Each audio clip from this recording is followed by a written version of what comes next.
Now sometimes, before we're finished, sometimes if a person thought about this stuff in his own house, his marriage would still be a marriage. Rabbi Ephraim says that one time, a family member sent him an invitation for marriage. He's getting married. Rabbi Ephraim doesn't exactly go to weddings.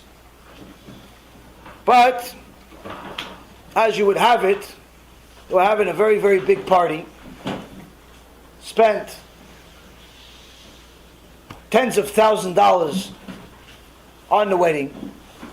Just the invitations alone were $50, $100. Each meal was a few $100s. Every person was glad to be invited. Ephraim didn't go. But he found out a week later that even though the wedding was a big celebration, everybody celebrated, the bride looked good, the groom looked good, everybody looked happy, everybody looked glad, everything was great. A week later, they got a divorce. Why? As the story would have it, the bride, her parents didn't really like the husband so much. So, they didn't chip in for the wedding. They didn't chip in. So listen, his family has money, let them pay for it. So, the groom, the husband said, whatever, they don't want to pay for it, don't pay for it, whatever. Just, no problem. Probably they'll give us a gift. So at the end of the wedding, party, everything's good, everything was done after a day or so. The husband and the wife, the new husband and the wife, they're saying, okay, what do we get? What do we get? Like part of the celebration is to, count your blessings, if you will. What do we get from him? What do we get from him? What do we get from him? And they start saying, Steve gave us $100, Joe gave us $500, and so on and so forth. Everybody counts. The husband was really interested. What did the parents give? What did her parents give? They didn't give any money for the wedding, so they must have given something. So he says, honey, what'd your parents give? Wife says, they give us a present. He said, okay, how much? No, they didn't give us any money. So what kind of present is not money? They gave us this present, this big box over here. You want to open it? The husband, yeah, okay, let's open it. He opens the present and he sees a fan. Fan. $125 at Walmart. Fan. If that much. He looks at this fan and he goes, you know how much money my family spent on this wedding? We spent tens of thousands of dollars, $30,000, $40,000 on the wedding. Your parents give us a fan. What am I going to do with a fan? What am I going to do with a fan? What is this? Hey, she says. At least they gave you me. It's cute, right? He didn't find it cute. It's cute though, right? He didn't find it cute. He didn't find it cute at all.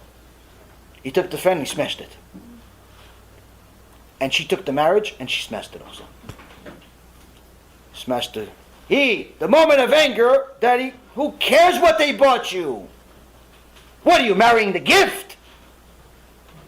You married her for the gift, who cares? He didn't think about that. He thought about, what? If they don't give me a gift, they're disrespecting me.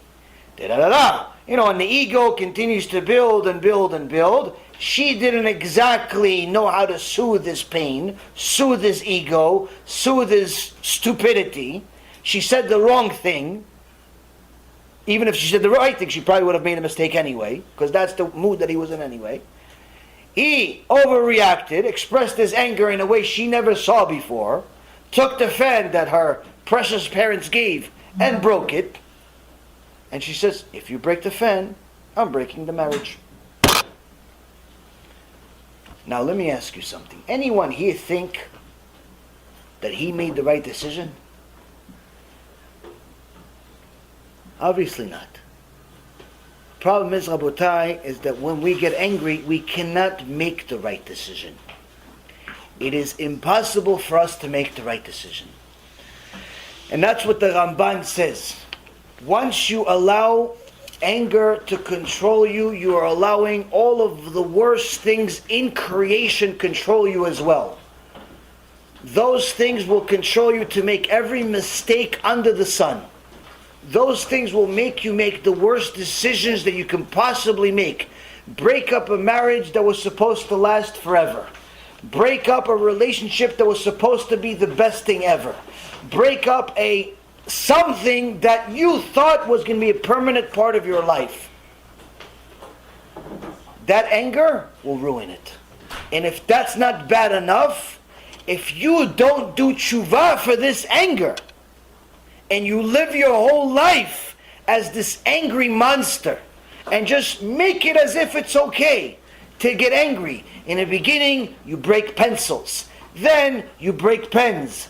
Then it's not enough, you break the cup. Then it's not enough, you break the computer. Then you break the phone. Then you start punching windows. Then you start punching walls. And you become accustomed to breaking stuff. HaKadosh Baruch Hu is telling you each and every single one of those actions is considered 100% idol worship. If you do not do tshuva for such a thing, GEHINNOM will eventually control you. That place we talked about some time ago that scared the living lights out of everybody here, including myself, that place. Meaning, if we learn anything at all from the Rambam's letter, first thing we need to learn on, anger doesn't pay. Doesn't pay at all. It only ends up in bad. Anger, last but not least, the Chachamim say, anger is like drinking poison and expecting the other guy to die. That's what anger is. Because when you start expressing your anger in such a way, in essence, what's happening is that you are angry at them. But the problem is, by expressing your anger, you're hurting yourself. You're not hurting them. So, you're drinking your own poison, but yet you're expecting them to die. It makes no sense. And that's the point about anger. It makes no sense. Anger leads us to depression. Anger leads us to anxiety. Anger leads us to every single sin in the Torah. So much so that Eliyahu Navi, the same one that gave us the tour of GEHINNOM, said in the Gemara, Masechet Brachot, page 29, if you work on your anger, you can become a perfect human being that never sins. Why? Because anger leads to all the sins in the Torah. Every single sin in the Torah.